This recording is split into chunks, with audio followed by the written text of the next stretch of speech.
ತಾಯಿ ಮೊಸಳೆ ಸೇರಿ 50ಕ್ಕೂ ಅಧಿಕ ಮೊಸಳೆ ಮರಿಗಳು ಪ್ರತ್ಯಕ್ಷ. ಗ್ರಾಮಸ್ಥರಿಂದ ಮೊಸಳೆ ಮರಿಗಳ ಸುರಕ್ಷತಾ ಸೆರೆ. ತಾಯಿ ಮೊಸಳೆ ಸೇರಿ ಸುಮಾರು 50ಕ್ಕೂ ಹೆಚ್ಚು ಮೊಸಳೆ ಮರಿಗಳು ಪ್ರತ್ಯಕ್ಷವಾದ ಘಟನೆ ಬೆಳಗಾವಿ ಜಿಲ್ಲೆ ಅಥಣಿ ತಾಲೂಕಿನ ದೇವರಡ್ಡೆ ರಟ್ಟಿ ಗ್ರಾಮದಲ್ಲಿ ನಡೆದಿದೆ. ಹಲವು ದಿನಗಳಿಂದ ಗ್ರಾಮದ ಸಮೀಪದ ಅಪ್ಪಾಸಾಬ್ ಸತ್ಯಪ್ಪ ನಾಯ್ಕ್ ಅವರ ತೋಟದ ಕೃಷಿ ಹೊಂಡದಲ್ಲಿ ಠಿಕಾಣಿ ಹೂಡಿದ್ದ ದೊಡ್ಡ ಮೊಸಳೆ ಗ್ರಾಮಸ್ಥರಲ್ಲಿ ಆತಂಕ ಹುಟ್ಟಿಸಿತ್ತು.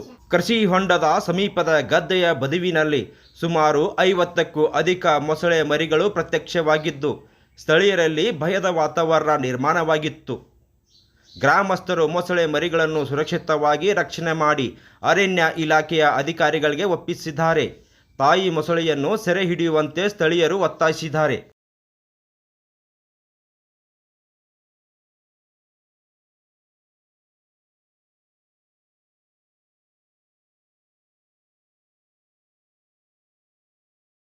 ನೋಡಿಲ್ರಿ ಸಾಹೇಬ್, ಬರ್ರಿ ಈಗೇನು ಈ ಕಡೆ ಬಂದಲ್ಲಿ ಒಳಗೆ ತಿರುಗಿಲ್ಲ, ಹಿಂಗೆ ಈ ಕಡೆ ತಿರುಗಿಲ್ಲ. ಇದು ಹೋಗಿಂದ